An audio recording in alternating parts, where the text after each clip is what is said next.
Welcome to the Real Estate Investor Podcast. I'm your host, Gary Lipsky of Break of Day Capital. I talk to leading experts to discuss a wide range of subjects to educate investors on best-in-class practices to build legacy wealth and positively impact communities. Let's jump in.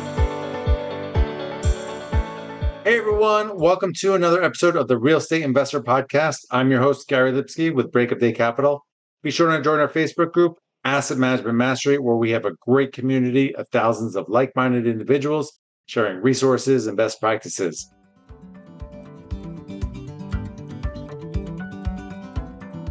Choosing the right insurance coverage for multifamily properties isn't that complicated if you know who to talk to. At the Garzella Group, we're uniquely qualified to help you navigate the range of policy choices you have, and we're committed to saving you 30% in the process. We do intensive market research and have nationwide relationships, so we can find coverage other insurance brokers simply can't. We should talk. Go to quotenow.biz and we'll start the conversation. Today on the podcast, we have Neal Bawa returning. Neal was a guest on episode 5 and episode 116 about 17 months ago, and is always a wealth of knowledge. If you haven't listened to those episodes, I strongly suggest you do. You'll still get a ton of value out of them. Neal is a technologist who is universally known in the real estate circles as a mad scientist of multifamily. Neal is a data guru, process freak, and outsourcing expert with over 1 billion in assets in his portfolio. And I love your two mantras. We can only manage what we can measure, and data beats gut feeling by a million miles. So welcome, Neal. Can you start by telling the listeners a little bit more about yourself and what you do? Absolutely, Gary. Thanks for having me back on. I'm a nerd. I'm a geek. I love numbers. My life has been about numbers. I'm a computer science graduate. I've had a successful technology career. Data science is sort of my area of specialization. And what I'm obsessed with is trying to apply data science in it as many different ways as I can to real estate. I started by doing that in single family real estate while I was running my tech company for 14 years. Had a very successful exit in 2013, and by that time I'd already been doing real estate for myself, no investors, for 10 years, and learned enough so that I could bring in investor money in 2014 for the first time. So 10 years of taking money from investors. 10 years before that, running my own portfolio, so 20 years in real estate, everything driven by data and by analytics. And that's what's driven us to have about 1,000 investors. They've given us more than 300 million in equity. And that's what leads to that $1 billion valuation. Awesome. Well, the number one thing I hear from people, they don't talk about optimism. They want to talk about distress. So let's jump into the distress, get that out of the way. And particularly, in the office sector where it's going to be interesting how this plays out as far as maybe some smaller banks, have to shut down. Does the Fed help them? I'm curious your point of view. So it really, really helps if you give me a couple minutes to kind of set the tone with the numbers, right? Because it's very, very easy to either be over bullish or under bullish when you really haven't looked at the numbers. So I've been diving deep into the numbers. So the first thing I said is I need to start with a benchmark. The best benchmark I can think of is 2008. So I said, how much money was at risk in 2008, right? And the answer is 8 trillion was at risk. We didn't actually lose 8 trillion because we adapted, we changed things, we put money in.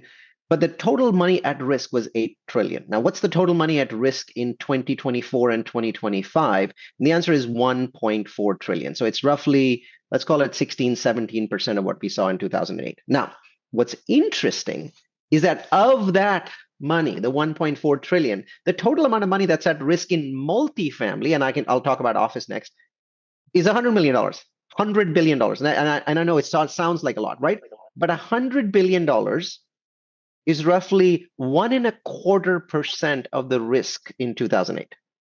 So remember that number, 1.25% of the risk is in multifamily. And this is the maximum risk. Just like I looked at the maximum risk in 2008, I'm looking at the maximum risk of 100 billion. So people are like, this $100 billion number we haven't heard of, where did he come up with that number? So the answer is, I actually extrapolated it from 3 different places. No one has provided this math, but here's where the math comes from. The United States has 19.6 million structured apartment units. It doesn't count single family rentals. So let's call it 20 million. Let's assume that every single property is 200 units, even though some of them are probably smaller, right? Well, that would mean 100,000 properties, at least 100,000, right? If they're smaller, then it would mean more than 100,000. But let's take the worst case scenario. There are at least 100,000 of these properties in the United States. Now, what most people have heard of, people on your podcast have commented on this, is that people have repeatedly said that 2,500 to 3,000 properties are in distress or potentially in distress in 2024 and 2025, those 2 years. Right? That's the window, 2,500 to 3,000 properties. Okay, let's take the higher number. 3,000 properties are in distress. Well, if you have a minimum of 100,000 properties in the United States and 3,000 are in distress, then 3% of the multifamily industry is in distress, right? 3%. That number cannot be much higher than 3%. Now, let's assume those 3,000 properties are $30 million each. The actual number is probably closer to $25 million, but we're going to assume that they're $30 million each. Okay, 3,000 multiplied by 30 million is $90 billion.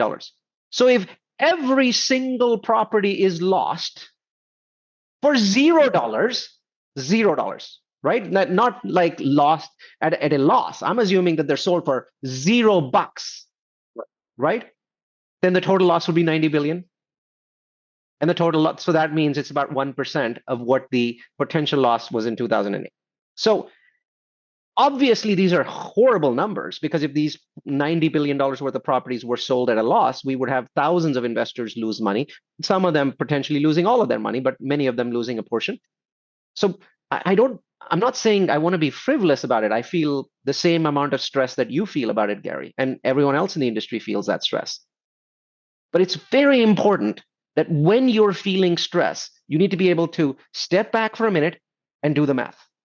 So when the word distress is used, it is used correctly in one way and used incorrectly in another way. If I say in 2024 and 2025, 3,000 properties are going to be distressed, and hundreds or potentially thousands of them will go back to the bank, resulting in losses, I'm saying something that's fair. If I say the distress in the multifamily industry is such that prices will be driven down because of these 3,000, because of this 3%, to such a level that prices will actually drop below where they should be going because of interest rates. But right, there's a price decline that already has happened because of interest rates, and that price decline will reverse when interest rates go down over the next 2 or 3 years, right? So now people are saying, no, it's going to get worse than that because of this distress. And when you say that, that is a non-logical statement. It's driven by fear.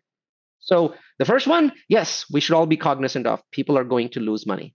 The second one is the chances that we are going to, because of distress, have lower prices, extraordinarily small. Extraordinarily small. Yeah, I've never had anyone break it down like that, and that's why I have you on, Neal, because you break down all the data, which is fantastic. So yeah, obviously very, very, very small percentage. And I agree with you. People talk about this tsunami of like distressed multifamily. That's not happening at all.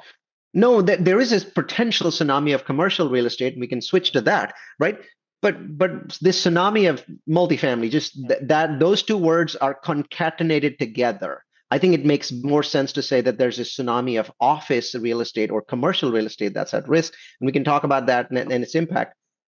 I don't anticipate that a ton of banks are going to go down because of multifamily, right? Because multifamily occupancy has dropped from 96% to 94.5%, 1.5% from peak in early 2022 when the Fed was dropping money to today when it's a more normal environment, right? So 1.5%. Office occupancy has dropped from just about 90%, right, to between 70 and 80%. So the best markets have dropped 10%. The worst markets have dropped 20%. And the very worst market is heading to 30, and that's San Francisco, right? So understand this, that 1.5% change for us has still led to us suffering, has still led to us having cash flow issues, or in certain cases, that driving our net operating income down enough for us to have issues with refinancing. That's 1.5%. What happens when it's 10? What happens when it's 20? And what happens when it's San Francisco? Right? That's the office market. They are facing the biggest cataclysm that they have faced in their entire history. And you might say, wow, 1.4 trillion. No, it's not, because that 1.4 trillion includes every kind of real estate, including multifamily. So let's call it $100 billion for multifamily, $100 million for industrial, self-storage, you've got student housing, senior housing, all of that stuff. The portion that is actually office, which is the one at greatest risk, the one that is the true black swan event where you can't really predict what's going to happen, is less than 400 billion. That's the portion that's specific to the office, debacle. The other thing that people concatenate is that they take the $1.4 trillion number and then they say, well, multifamily, the distress is going to be over the next 2 years. We've had some distress, by the way, in the second half of 2023 already. So we had a few properties go back to the banks, not huge numbers, but few. So if multifamily is in 2 years, but then they take the number and then they apply it to commercial real estate, especially to office, which makes no sense. You have to understand this, that in normal times, office is vastly superior to multifamily. The average Class C tenant in the United States has $400 in the bank after paying the rent. The average tenant in an office building has $500,000, right? So it's very rare for there to be significant defaults from tenants in the office space. And even today, when tenants are not using that space, right, because 30% of their space is probably, has gone, the need's gone away for 30% of that space because of, work from home and continuing work from home. Well, even when they're not paying, there is no evidence that I've seen, and I've studied this, that there's significant defaults. Companies are sucking it up, but they're sucking it up to the end of their lease. And so how can it be 2 years when the average office lease in the United States is 5 years long? And the bigger the company, the longer the lease. So it's very common for Facebook and Salesforce and Apple to have 10-year leases because they're not going out of business. So they don't mind signing 10-year leases because it gives them lower pricing, right? So the chances that these big companies, the really big companies, are going to default on 10-year leases is extremely small. They certainly haven't done it so far, right? So what we're really looking at is small landlords with Class B and Class C office buildings that have smaller tenants with shorter leases. So this debacle of $400 billion potentially lost in the office market is not over 2 years, it's over 5 years. Right? So that's why these numbers, when you take this $1.4 trillion and you basically firstly apply it to multifamily, which is stupid, and then you apply it over 2 years, which is equally stupid, that's when people get panicked. Look at the math. Do the math, right? So I'm going to assume the worst because I'm actually assuming the worst for the office segment. $400 billion are lost. For multifamily, we'll take an edge in between scenario and say $25 billion are lost. Because remember, $90 billion of these properties, but so if they lose 30% in value or 35% in value when they're going back to the bank, the 30% of 90 million is about 25 billion. So take that 25 billion losses in multifamily. And then we're going to add the worst case scenario for office, which is $400 billion over 5 years. Well, now we're looking at 425 million. And yes, I'm keeping the other areas aside because they're doing well. So far, industrial is holding up really well. Self-storage is holding up really well. Student housing is doing extremely well. So some of the other asset classes, the likely scenarios are not properties going back to the bank. The likely scenario is investors don't make any money, right? Or investors lose 10%, right? Those are more likely in those other asset classes. It's really the office where we're talking about 100% loss and large numbers of properties going back to the bank. And also the banks not being able to sell them, because for multifamily, for these other asset classes, the bank might take a property from you that's 30 million and sell it for 27 million. Well, in that case, the bank hasn't lost 30 million, they've lost 3. You see what I mean? So that you really have to look at where the distress is the highest. Same thing will happen for office. So far, office values in the United States have not even dropped by 20%. We're still in the 15% range. Why? Because of that concept of, well, it's so stretched out with the 5-year leases. It takes time. So their prices are dropping slower, right? Their lease turnover is so much lower than multifamily.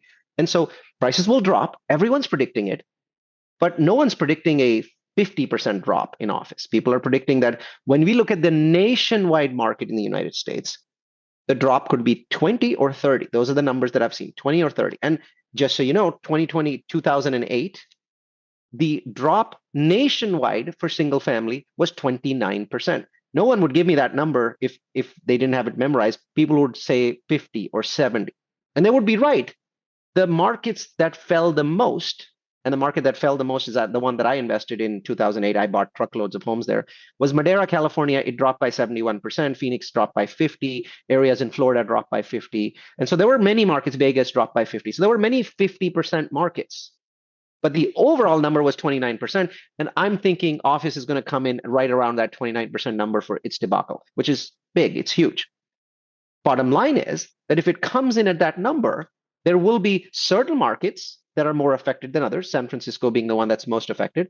And then within them, there are going to be certain types of assets that are more affected. So Class A brand new assets are actually doing really well. It's the central business district or CBD assets that are lower in quality that nobody wants to rent with anymore because they've got more choices in the Class A. So why would they go to these? So it's central business district. Suburban office assets are doing fine. I haven't seen any significant decline in their occupancy. Why? Because suburban office is benefiting from work from home, where companies, instead of saying we're going to have one big blockbuster office in San Francisco, they're saying, no, we'll just take 20,000 square feet in Pleasanton and 20,000 square feet in San Jose, and we'll spread it out. And that space is a lot cheaper because San Francisco, you're paying $5 a square foot. In Pleasanton, you might pay $1.50 a square foot. So companies are fine with that. So because of that, suburban office is doing just fine. So you can have a scenario where there's a 50, 60, 70% drop, and that's what gets all the attention. But the overall number is 29%. So if I use that 29% number, apply it to $1.4 trillion, and then say how many banks are going to fail in the United States based on this number, I don't think the Federal Reserve has to intervene. I think that the Feds might help one or two banks that might be systemic, like what happened with Silicon Valley. But I think that most of them will just be allowed to die. Investors will lose money. Banks will go out of business. So could be, 50 banks over the next 2 or 3 years that will go out of business. But that's 1% of the banks in the United States. And it's just business. Just so you know, even in a peak time, let's call it like booming time, 1999, super boom time, right? Just Google how many banks went out of business in 1999, and you'll see that dozens went out of business. Bad investments are normal. They're part of the cycle. They happen all the time, and they happen in lots of different things, not just real estate. They happen in oil and all kinds of other things that people overinvest in, and that causes banks to go out of business. All of the numbers I'm looking at, and I'm saying, even with my worst case assumptions, I don't arrive at a point where this creates a significant banking crisis. It just does not. There's not enough dollars here to create that crisis. Very interesting. Very interesting. I didn't realize so many banks go out of business. You only hear, I'm not into the banking, but when you hear the bigger ones go, that makes a lot of news. But I didn't realize a $20 billion bank doesn't even make the national news, right? It's got to be 50 billion or 100 billion, like Signature or Silicon Valley, like 100 to 200 billion dollar banks. Then it makes the news. And if like two of them go out of business in the same week, Signature and Silicon Valley, then it makes big news. Hey, I'm starting to see a lot of operators, private equity companies come out with distressed funds. I'm curious what your thoughts are on that. I was actually the first one to talk about this almost a year ago at the Best Ever conference, where I said, pref equity funds will come out. So far, very little pref equity has been deployed. And the reason for it is very straightforward. Nobody is going to deploy pref equity if they think that the property is not going to make it. So what we've found is the properties that probably are going to make it, their investors and their GPs have pushed them to that finish line and refinanced. The properties that are probably not going to make it, a lot of pref equity people look at it, but they're not financing it because they're afraid of those properties. And they're like, I won't even get my principal back.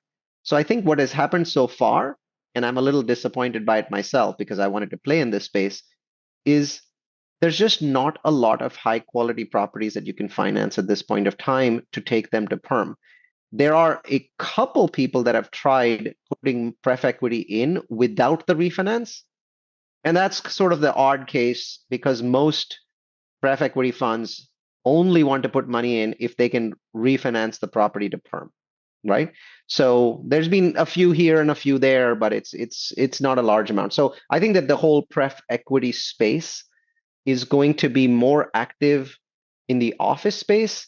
And in the office space, it's going to be active in a different way with, let's just call them cut off your nuts type of terms, right? Where you'll need to cross collateralize. You'll need to say, okay, I'll put money into property A, but you need to collateralize it with property B or property C. And we're going to see a lot more of that next year than this year because the distress in office is really 2025, not 2024.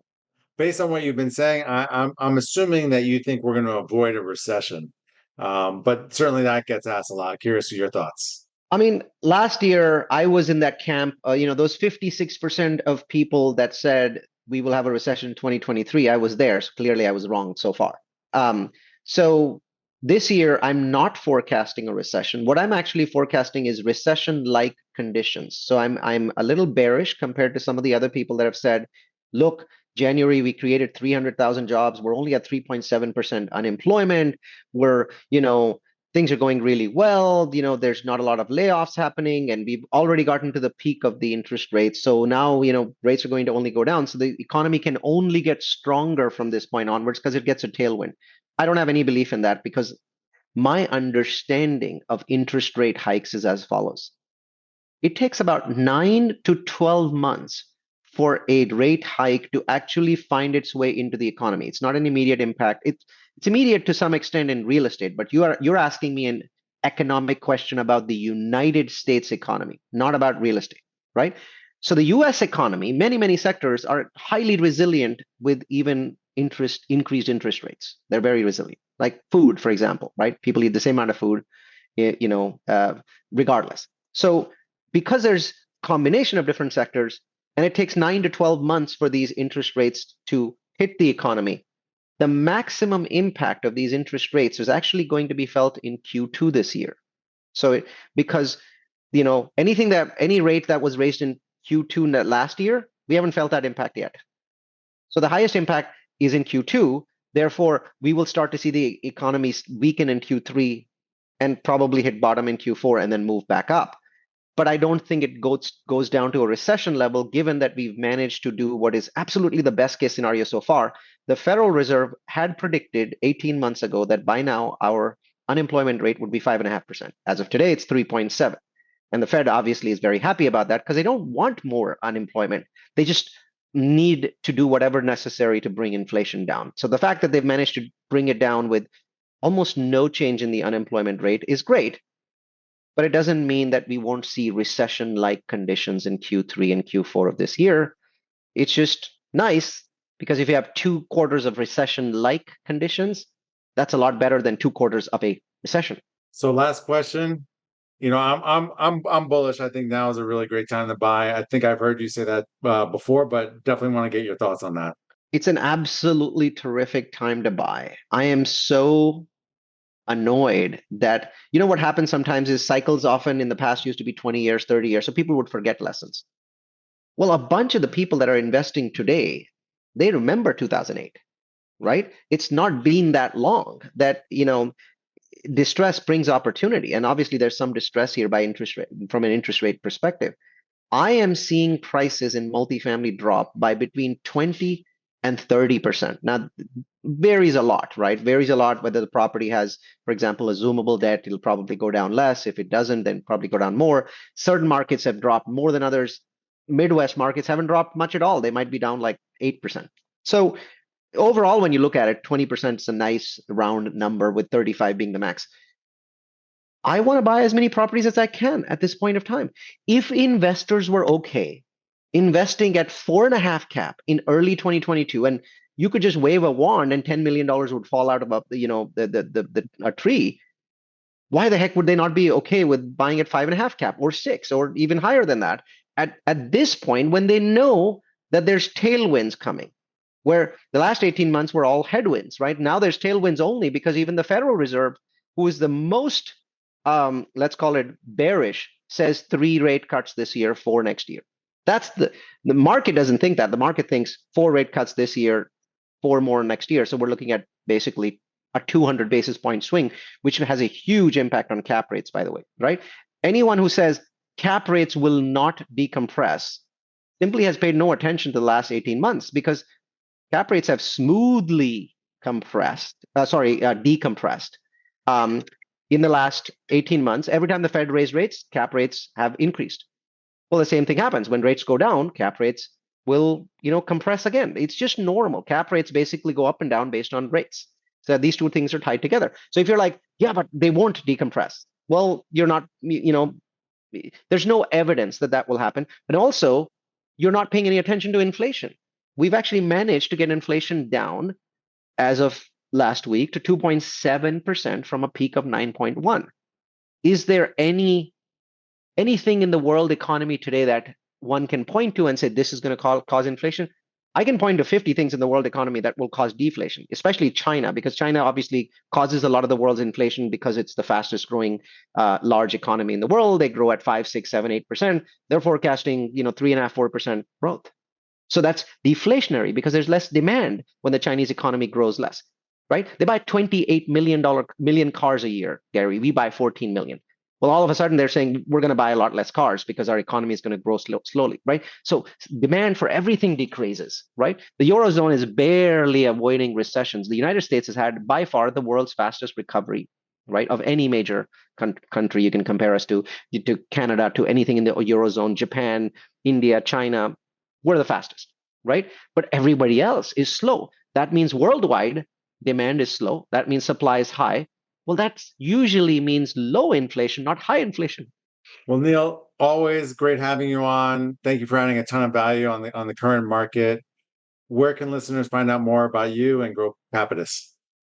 The best way is actually not my company, which is Grow Capitus. The best way is multifamilyu.com. So we do a bunch of webinars every year, which basically takes all this stuff and throws them on screen. So now you're looking at data from Wall Street Journal and different places, 50 different places. And those are very popular webinars. We usually have 15,000, signups in a year. And those are all at a website called multifamily, followed by the letter u.com, multifamilyu.com. And there are no subscriptions, no upsells, no educational, services that we provide other than free webinars. And that's the best place to start engaging with us. And as you do, we'll spend our 1 minute in those webinars to do a sales pitch on our projects. And if you find that interesting, feel free to look at those projects as well. Awesome. Thank you, Neal. This is Gary Lipsky signing off. I'll be back next week with another informative episode on the Real Estate Investor Podcast. To all of our listeners, thanks for joining us. And if you like this episode, please head over to iTunes or Stitcher and subscribe, and leave a review, as it will help us reach more people. And if you'd like to learn more about what we do at Break of Day Capital, head over to our website at breakofdaycapital.com and sign up for our newsletter and fill out our investor application. We'll talk to you next week.